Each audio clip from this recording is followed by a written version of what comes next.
그다음 우리가 세례식도 했고 성찬식 추수감사절 행사를 또 해오면서 우리 사도신경 강의를 또 이어오다가 또 잠시 멈췄다가 다시 오늘 다시 시작하도록 합니다. 오늘 배울 말씀은 이는 성령으로 잉태하사 동정녀 마리아에게서 나시고라는 이 사도신경의 신앙 고백에 대해서 오늘 말씀을 나누고자 합니다. 여러분, 성령으로 잉태하사 동정녀 마리아에게 나시고라는 이 믿음의 고백이 왜 사도신경에 예수님의 사역을 이야기 시작하실 때 이 부분을 이렇게 강조하고 있는가? 여러분, 성령으로 잉태하사 동정녀 마리아에게 나시고 믿어지십니까? 동정녀면 처녀입니다. 처녀의 몸을 통해서 성령이 직접 아이를 갖게 해주셨다. 성령 하나님이 처녀에게 아이를 갖게 하셨다라는 이 말씀이 여러분 믿어지십니까? 예, 믿어지는 게 은혜인 줄 압니다. 예, 사실은 안 믿어집니다. 이 말이 얼마나 말도 안 되는 얘기입니까? 그죠? 사람들이 이 말씀을 영웅신화에 고대 영웅신화에 그 신과 인간의 결합으로 만들어진 그런 신인적 존재, 그런 영웅들을 신화의 이야기들에 늘 있는 것처럼 바로 이 이야기를 그와 같이 받아들이는 사람들이 있습니다. 그래서 기독교 안에서도요, 신화적인 것은 신화적인 것으로, 교훈적인 것은 교훈적인 것으로 받아들이자, 이렇게 말하는 신학자들도 있고 그렇게 믿는 사람, 신자들도 있습니다. 그래서 그런 사람들은 역사적인 시간과 공간 속에서 실제 일어난 일이 아니고 이 사건은 신화다라고 그렇게 받아들입니다. 그렇게 믿는 사람들이 있어요. 그렇게 신앙생활도 해요. 그러니까 믿는다고 해서 다 같이 믿는 것은 아니구나 하는 것을 우리가 알 수 있죠. 우리가 성령으로 잉태하사 동정녀 마리아에게서 나시고 라는 이 신앙의 고백에 여러분들과 제가 아멘이라고 했던 것은 신화적으로 이해하고 있는 것이 아니라 역사의 시간과 공간 속에 실제로 있었던, 실제로 그와 같은 잉태의 순간이 일어났던 것으로 우리는 난 것을 믿는다, 이런 고백인 줄로 믿습니다. 여러분, 역사적 사실로 믿는 것입니다. 신화가 아니라 역사적 사실로. 그러나 여러분, 이 사실을 제일 믿기, 받아들이기 힘든, 이 신앙의 고백을 제일 받아들이고 믿기 힘들었던 사람은 누구였을까요? 요셉. 예, 근사치에 갔습니다. 예, 당사자 마리아가 아니었을까 생각합니다. 예, 마리아. 누가복음 오늘 읽었던 이 말씀은 어떤 성경보다도 마리아의 입장에서 지금 마리아의 심정을 지금 잘 표현한 글이라 할 수 있는데, 어느 날 가브리엘 천사가 마리아에게 나타나더니 대뜸 하는 말이, 마리아야 무서워하지 마라. 내가 하나님께 은혜를 입었느니라. 보라, 내가 잉태하여 아들을 낳으리니 그 이름을 예수라 하라. 여러분, 이미 결혼도 했고 남자를 아는 사람이라면 이때쯤 이제 아이를 낳겠거니, 그래서 이런 소식이 들리면은 뭐 얼마나 차분하게 받아들이고 또 기쁘게 받아들이고 그랬을 것 같습니다. 그런데 아직 약혼만 했지 남자를 알지 못하는 이 처녀에게 이 임신을 했다라는 소식은 기쁘지도 않고 고맙지도 않고 너무 당혹스럽고 받아들이기 싫고 그런 충격적인 소식이 아닌가 하는 생각이 듭니다. 며칠 전에 가까운 여자 선배 목사님이 계신데 그분에 대한 소식을 듣고서 주변 사람들이 엄청 놀랐습니다. 그분은 결혼한 지 20년이 됐어요. 20년이 됐는데 그런데 원래 임신을 했다는 겁니다.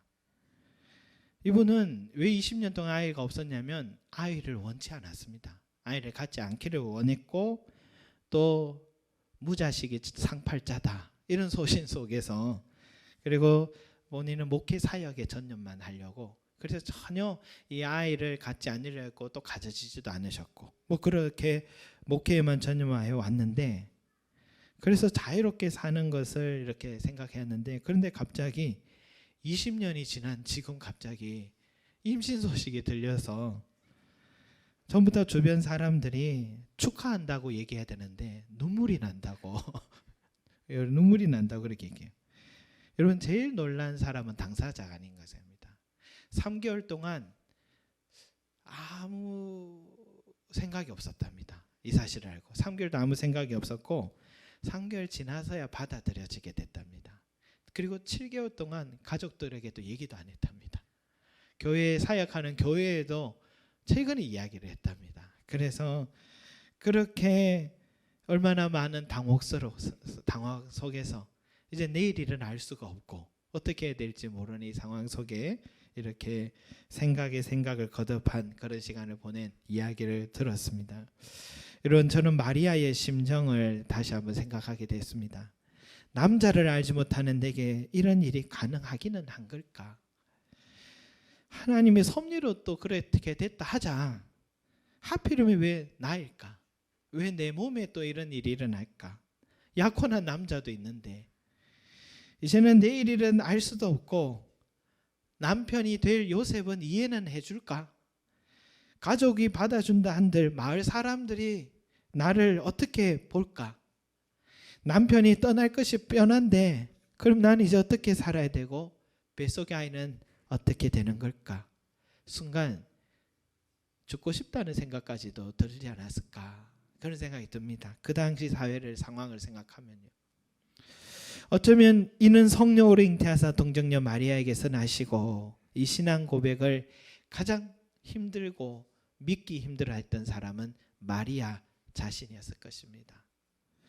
그런 마리아에게 그러나 하나님은 무턱대고 믿으라고 하지 않으시고 하나님의 능력이 어느 정도인가를 우리 천사를 통해서 하나님은 가르쳐 주십니다.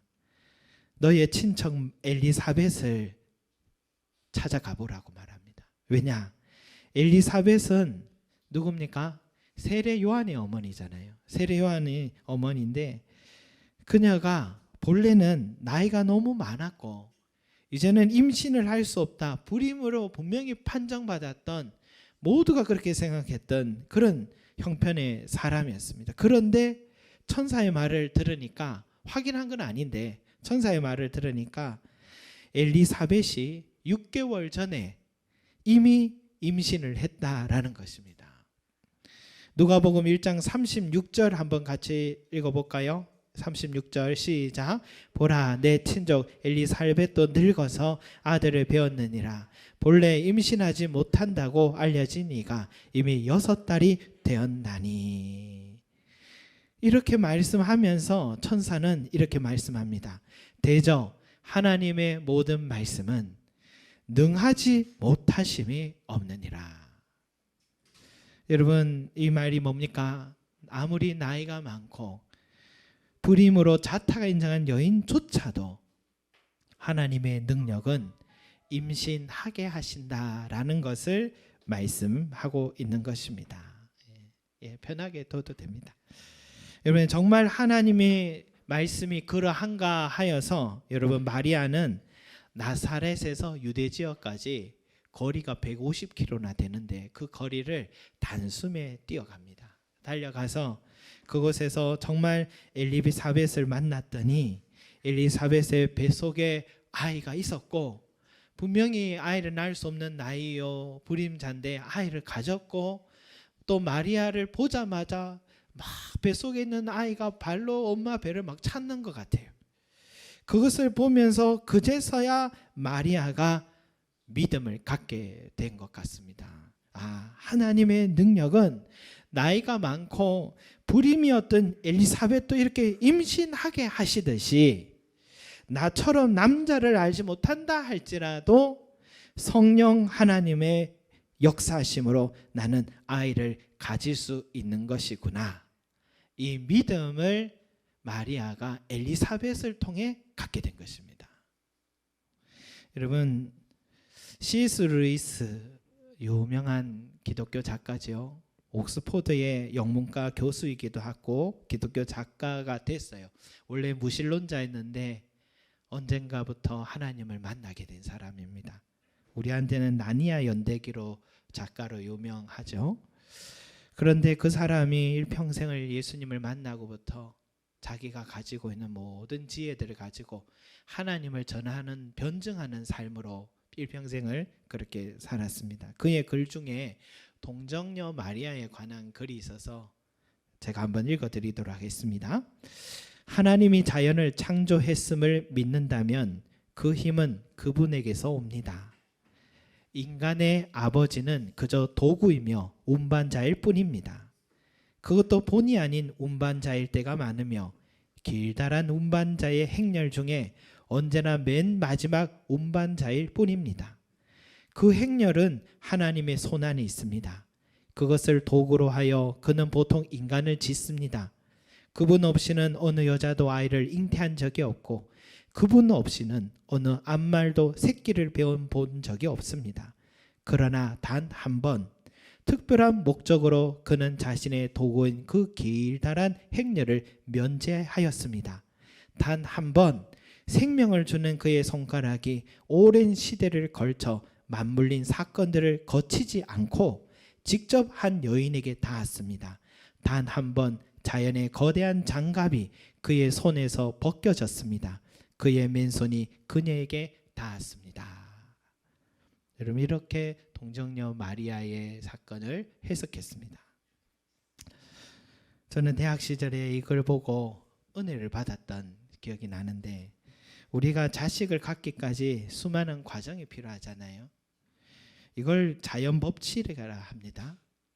그 자연법칙에 수많은 행렬이란 말이 이 자연법칙인데, 한 생명이 생겨나기까지 참 많은 과정들이 있어요. 근데 그 과정들을 옮겨지는 과정은 사실은 창조주의 힘이 없으면 불가능하다는 것이죠. 그 창조주가 때론 특별한 목적을 갖고 그런 자연적인 법칙을 건너뛰어서 직접 역사하실 때가 있는 거죠. 그것을 우리가 보기에는 기적인 것입니다. 하나님의 입장에서는 원래부터 하나님의 모든 일이었지만 그 모든 과정을 거쳤을 뿐이지, 사실은 우리가 기적이라는 것은 그 과정을 건너뛰었고 원래 하나님이 하실 수 했던 일이라는 것입니다. 여러분, 예수님은 물고기 2마리와 보리떡 5개를 가지고 5,000명을 먹이셨잖아요. 그런데 실은 자연 법칙에 따라서 물고기 2마리와 보리떡 5개로 5,000명을 먹이고자 한다면, 자연 법칙에 따르자면 그 많은 사람들을 먹이기 위해서 어떻게 됩니까? 더 많은 밀가루를 사야 되고, 그리고 기름과 떡 굽는 장비들이 있어야 되고, 그리고 수많은 제빵사들을 빨리 모셔와야 됩니다. 그래가지고 그런 과정으로 해서 5,000명을 먹일 수 있는 게 자연 법칙이죠. 그런데 그런 과정이 없이 바로 예수님이 5,000명을 먹이신 이 사건은 뭐냐? 바로 그 모든 과정들을 건너뛰신 우리 주님의 일하심이다 할 수 있습니다. 마찬가지로 남자의 정자가 있어야 되고 여자의 난자가 만나야지만 아기를 갖는다지만, 그 정자를 만드시고 또 정자와 난자를 만나게 하는 자연 법칙도 실은 하나님의 손에 의해서 이루어지는 것이다 라는 것입니다. 단지 특별한 목적 때문에 그 긴 과정을 거치지 않고 하나님의 손으로 여자의 몸에 임신하게 한 것뿐인 것이죠. 우리는 이것이 어떻게 가능하냐, 못 믿겠다고 거부하고 있는 것입니다. 그러나 모든 생명의 주인이 창조주 하나님이시다라는 사실만 믿는다면 그것은 의심하지 않고도 충분히 믿을 수 있는 가능한 일인 것입니다. 여러분, 오병이의 기적을 믿는다면 자연히 동정녀 마리아의 기적도 믿는 것이 합리적인 것이라고 생각합니다. 여러분, 우리의 지혜로 이성으로 믿어지지 않는 것이다 해서 우리가 하나님의 능력을 제한하지 마시기 바랍니다. 어떻게 그런 일이, 그걸 거부하지 마시기 바랍니다. 10명의 정탐꾼들이 사실은 더 합리적이고 똑똑한 사람 같아요. 우리가 봐도 그래요. 그것은 싸우면 분명히 집니다. 무모한 일이에요. 말이 안 통하는 사람은 누굽니까? 여호수아와 갈렙입니다. 그런데 여호수아와 갈렙에게 하나님이 손을 들어주신 것은 그들은 하나님의 말씀을 믿었고 하나님의 능력을 믿었기 때문에 그런 고백을 할 수 있었던 것입니다. 여러분, 결국 가나안 땅에 들어간 사람은 여호수아와 갈렙 두 사람뿐인 것입니다. 저도 교회 사역 속에서 하나님의 손길을 참 많이 보게 되는데요. 참 그런 과정이 거쳐 뛰어넘은 일들을 많이 봅니다. 우리 작년에 추수감사절 때에 우리 노예 목사님들과 함께 캄보디아의 그 주간에 제가 갔었다 했잖아요. 가면서 이렇게 기도를 드렸어요. 하나님, 제가 보아야 할 것을 보게 해주십시오. 이 여정 속에 보아야 할 것 보게 해주십시오. 했더니 선교사님이 사역하는 교회에서 주일학교 학생들과 함께 또 예배도 드리고 또 즐거운 시간을 갖고 났는데 알고 보니 그 아이들이 옆에 있는 학교에서 교장 선생님이 예수를 믿어가지고 다 데리고 왔던 그 아이들이더라고요. 그래서 마치고 학교를 갔습니다. 학교에 가서 보니까 우리나라 진짜 6, 70년대 바로 그런 학교의 모습이었어요. 뭐 운동장에 다 풀이 자라 있고 아이들이 할 수 있는 환경이 열악했어요. 그래서 무엇을 도울 수 있을까 하고 우리가 살펴보고 또 교장 선생님께 물었더니 아이들에게 필요한 게 자전거를 타고 오는데 갑자기 비가 오고 할 때마다 비를 막아줄 그늘막이 없다 해서 그래서 또 한 목사님이 그걸 하기로 했고 또 담장이 필요하답니다. 그러니까 벽이 없어요. 담이 없어요. 그래서 그렇구나 하고 돌아오고 있는데 오는 길에 이번 주가 우리 교회 추수감사주일이지. 우리가 추수감사주일 때마다 좋은 일을 하고 그러는데 이때 그걸 하면 좋겠다 하는 그런 생각이 들어서 우리가 성도님들과 함께 이야기를 나눴는데 그 해에 추수감사 헌금이 150만 원이 걷어졌어요. 최초였습니다. 우리 교회 역사상. 그래서 바자회 해도 150을 벌까 말까인데 이렇게 150을 우리가 또 모을 수 있었구나. 하나님을 위해서 일하라는 그 뜻을 위해서 일하라는 하나님 뜻이구나 생각하고 우리가 그 일을 위해서 좋은 액은 아니어도 이제 조금 지나니까 담장 짓기가 완성된 사진을 보내주신 거 보니까 우리가 보내드린 것이 그 시작의 출발의 금액이 되어줬다라는 사실을 알게 됐습니다. 또 이번 추수감사절에도 헌금이 이제 나오면 원래는 어디에 쓸까 그렇게 생각을 하는데 헌금 액수도 안 보고 무조건 일부터 찾았습니다. 어디에 하면 좋을까 했는데 다니엘 기도회를 통해서 중국 땅에 탈북민들이 있는데 그들이 동남아로 가고 또 어딘가를 또 피해 가야 되는데 북송되어 버리면 이 사람들이 너무 비참한 삶을 살고 공개 재판 처형을 당한답니다. 그래서 이 사람들 어떻게든 남한으로 데려오면 남한에서는 어떻게든 정부에서 먹고 살 길을 열어주니까 그렇게 데려오는 구출 작전을 또 펼치는 그런 단체가 있더라고요. 그래서 한 사람이 오는데 200만 원이 필요하다 해서 그래서 그 단체에서 벌써 450명을 구출했다고 하니까 그래 우리 교회가 이번에 한 사람이라도 구출하면 좋겠다. 한 사람이라도 위해서 우리 보내드리자 해서 했더니 또 이번에 통일하게 작년처럼 150만 원의 헌금이 또 걷어져서 그래서 그 구출하는 금액을 위해서 또 보내드리게 됐습니다. 저는 참 그 과정을 보면서 신기하다. 우리가 어떻게 이런 일을 할 수 있을까? 그저 이런 마음을 먹었을 뿐인데 어떻게 일을 할 수 있을까? 우리는 그 돈이 어떻게 되는지 몰라요. 모르지만 하나님께서 역사해 주실 줄 믿습니다. 한 생명을 인도해 주셔서 그 생명을 또 영원한 천국까지 인도해 주시는 은혜의 과정이 될 줄로 믿습니다. 저는 이 과정을 보면서 근데 또 한편으로 전 되게 놀랐어요. 어떻게 이래 놀랐나 한데 근데 우리 성도님들은 보니까 그럴 수 있지 하는 표정이 좀 느껴져서 우리 성도님들이 저보다 믿음이 더 좋으시구나. 오른손이 하는 걸 왼손이 모르게 하라는 뜻이었구나. 저는 이걸 보면서 우리 교회는 더 큰 일들을 많이 해야 되는 교회다 하는 그런 생각을 하게 됐습니다.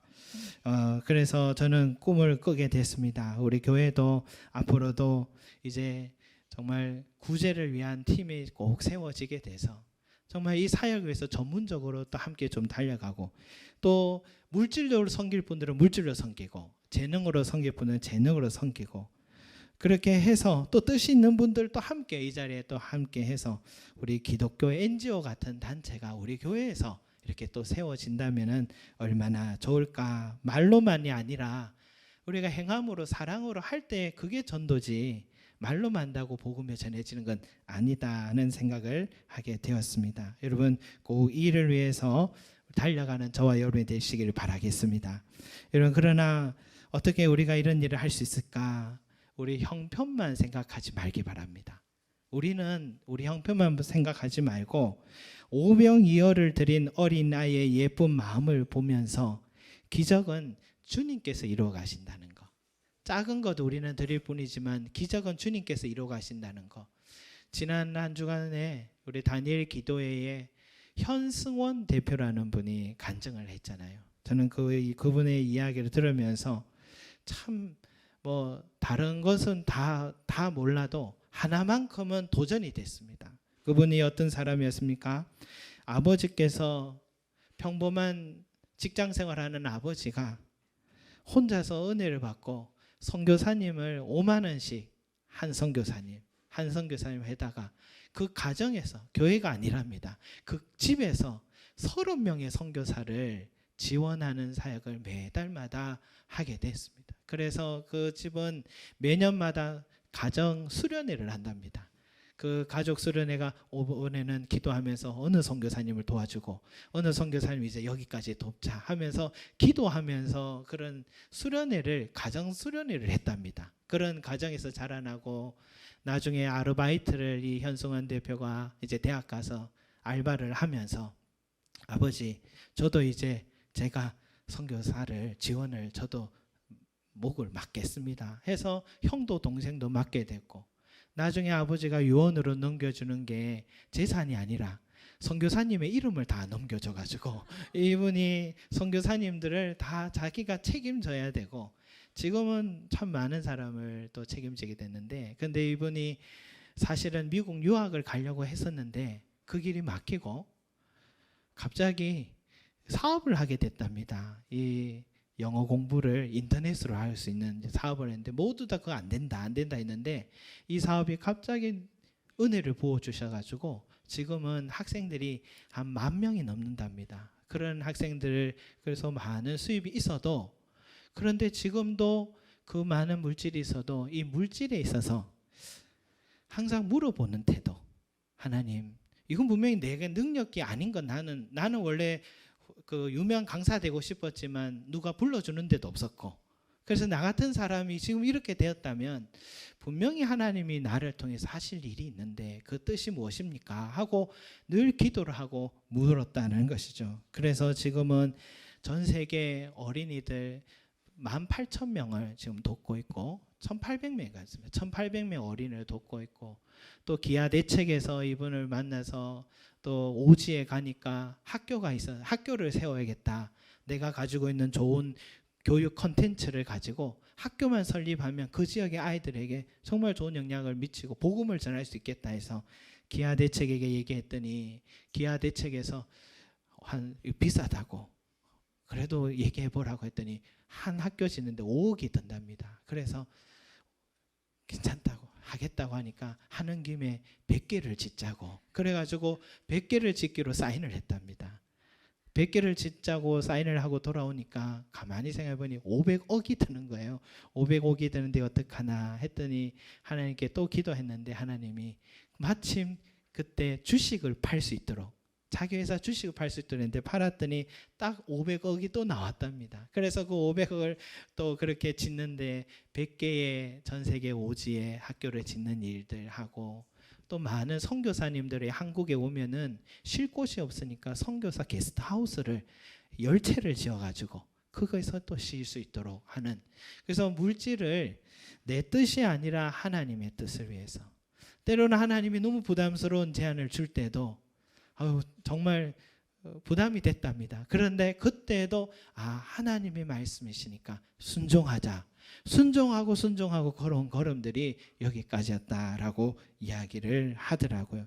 저는 그분의 메시지 중에 다른 건 잘 모르겠지만 한 가지, 내 손에 있는 거, 내가 갖고 있는 계획, 그거 다 내려놓고 주님의 음성에 귀를 기울이고, 또 때로는 주님이 부담되는 말씀이지만 원하시는 말씀을 우리가 듣는다면 아무리 부담이 된다 하더라도 그대로 순종하면 우리 주님께서 나를 통해 쓰시고 역사하신다는 것, 이런 이 사실을 보고 배우게 되었습니다.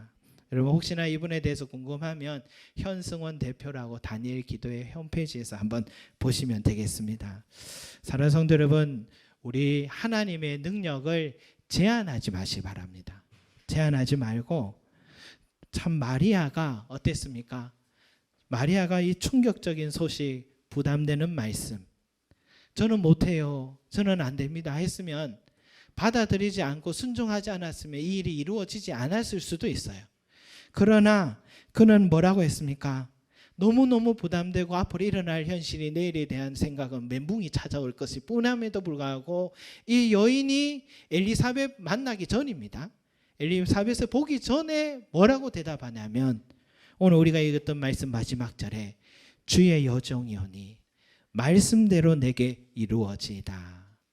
이런 순종의 고백을 하니까, 그런 엄청난 대가의 순종이지만 그 믿음으로 그 고백을 하고 나니까 그 순종으로 인해서 하나님을 내 몸에 품고 안아본 인류 최초의 사람이 되었고, 인류에는 주님의 이름이 널리 알려지는 곳곳마다 그의 어머니 마리아의 이름도 항상 불려지는 복된 인생이 되었던 것입니다. 사랑하는 성도 여러분, 우리도 이 마리아와 같이 참 이성적으로 믿어지지 않아도, 또 받아들이기 어려운 주님의 말씀이라 해도 그대로 마리아와 같이 믿고 순종하시는 저와 여러분이 되시기 바라겠습니다. 그래서 마리아와 같이 주님의 나라를 위해 참 의미 있는, 한번 사는 인생, 의미 있는 인생으로 쓰임받는, 그런 도구로 쓰임받는 복된 인생들이 되시기를 소망합니다. 기도드리겠습니다. 사랑과 은혜가 많으신 우리 아버지 하나님, 주여, 마리아는 너무너무 부담스럽고 도저히 납득하기, 이성적으로 받아들일 수 없는 주님의 명령이었고 말씀이었지만, 주의 여종이오니 말씀대로 내게 이루어지이다 믿었고 순종하였습니다. 주여, 우리에게도 이 믿음 있게 하시고 순종할 수 있는 용기를 허락하여 주셔서 이렇게 마리아와 같이 참 귀하게 주님의 나라를 위해서 쓰임받는 자들 되게 하여 주시고, 오늘도 우리의 삶을 주님께 드리며 또 우리의 가진 재능과 우리에게 주신 이 모든 것들이 주님께서 주신 것임을 알고 청지기적인 사명을 갖고 주님께 영광 돌리는 우리 온 성도들이 되고 우리 성림 제자 교회가 되게 하여 주셔서, 이 시대에 주님께서 우리를 이 땅에 보내신 이유와 이 땅에 교회를 세우신 이유에 그 합당한 뜻을 이루어가며 주님의 나라를 세워가는 귀한 도구가 될 수 있도록 축복해 주시옵소서. 감사드리며 예수 그리스도 이름으로 기도드립니다. 아멘.